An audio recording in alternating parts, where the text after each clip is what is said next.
sure who wants to go first when Fang is in the mix, because those pledge fealties going second can just be so powerful, but they can also be so powerful going first. And we're straight into it. 38, Slippy's starting life total to 37. His troubles.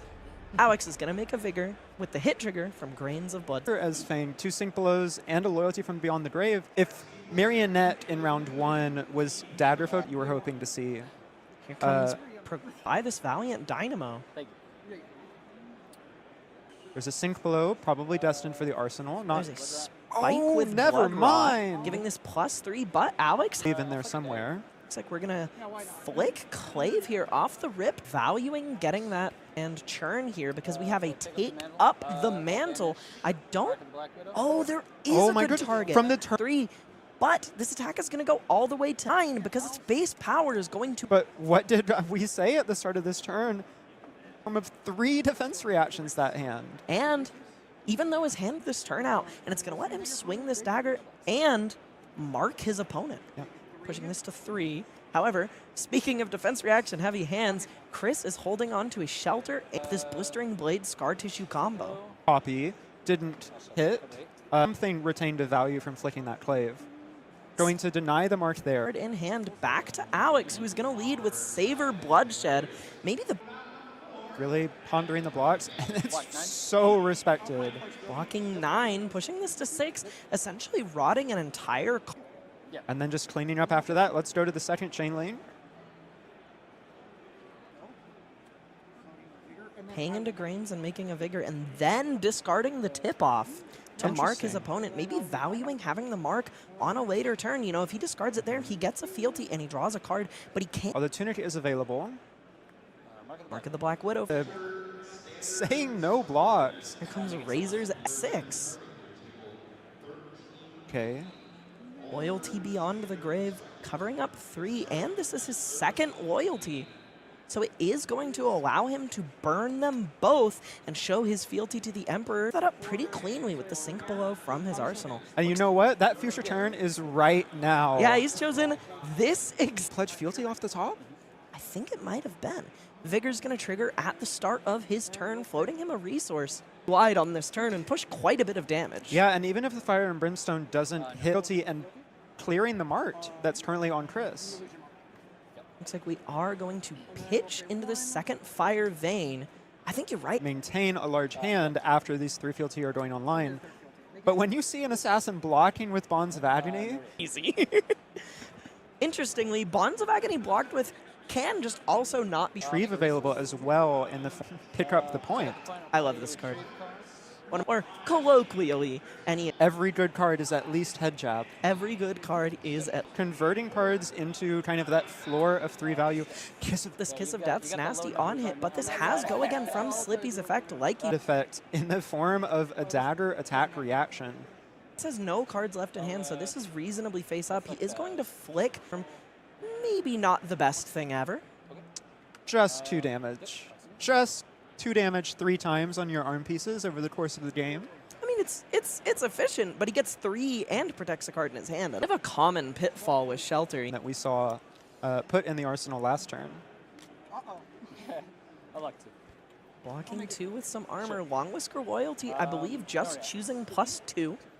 With this for the Drakai, rather than choosing to send it. Yeah, so probably not going to be a Fire and Brimstone turn this turn. Him to reset his Dynamo, maybe just valuing the ability to shut down breakpoints, especially after you see your opponent just cash in a bunch of open circuit.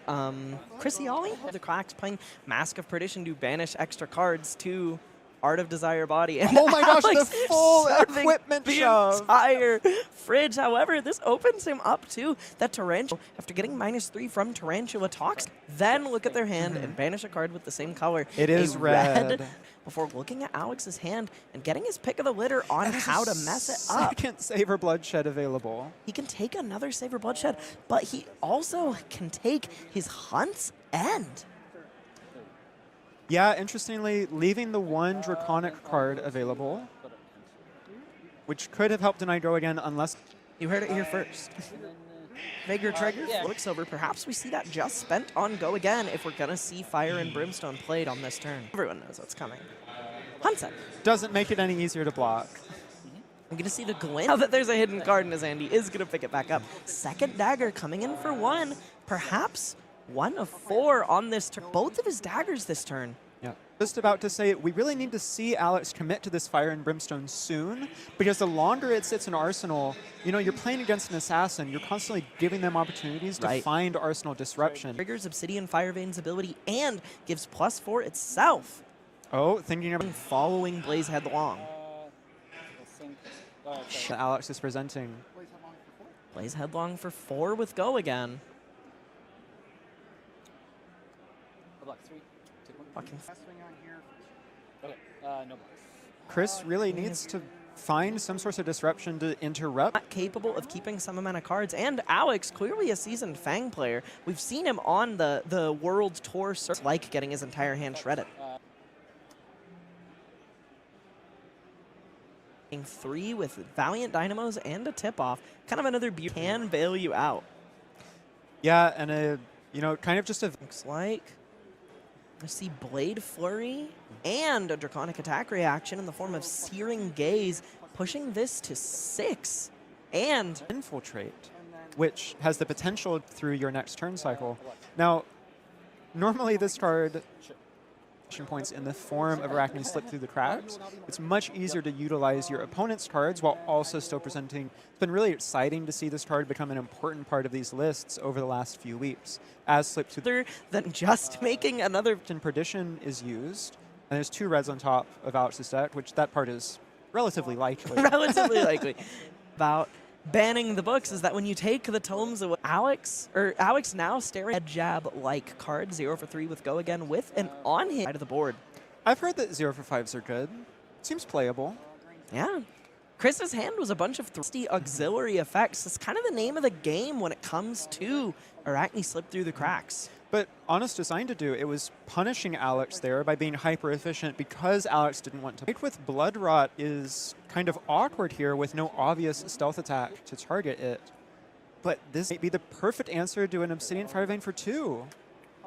Unless, of course, Alex just commits another. He's decided to basically trade a card for a card, valuing taking him have it and getting more value. Loyalty could have made on a future surplus already. And he's going to get another, I believe the last for 5, half of Chris's remaining life total, and generate a fealty token because he has 2 or more. But does Chris even have some that's available? No, he does not, I believe, no witness. But this time, Arakni's the one that's live. So this is really interesting, though. Art of Desire Body here, it is the first stealth attack of the turn. It has Go again from Arakni Slip Through the Cracks, because the card draw could threaten additionally a little bit, even though there was... Blocking. Alex's hand is pretty flush, thanks to, and he's holding on to Scar Tissue 1 after blocking with a Command and Conquer, and the last dagger coming in for follow-ups in Alex's hand. No, never. They're certainly, and kind of cash out and do as much damage as possible. Searing Gaze survives the turn cycle. Third hand, let's see if he can muster enough disruption to stay in this game beyond. May just be too little too late. I think he's 2 blocks on this Bonds of... Our opponent has 1 card. The biggest bonds can be... So far in Chris's deck. We've seen 0 in here. First reaction is a flick. Agony itself. Nope. Master Perdition doesn't either. Second reaction, but the third edge in Arsenal, pushing this up to 7, but is functionally just an evasive used on the first 2 copies, but Evasive Leap is just a profitable interaction there from Chris, especially considering that looks like Chris just drew a Orb Weaver Spinneret. Foresight of a generation. However, we are seeing... We are in the infamous Kodachi. Way better. Fealty, Scar Tissue pushing Is there this a to reaction? 4. And that's going to taking a really commanding lead of this game, winning 24-0 against Arakni Slip Through the Cracks, showing that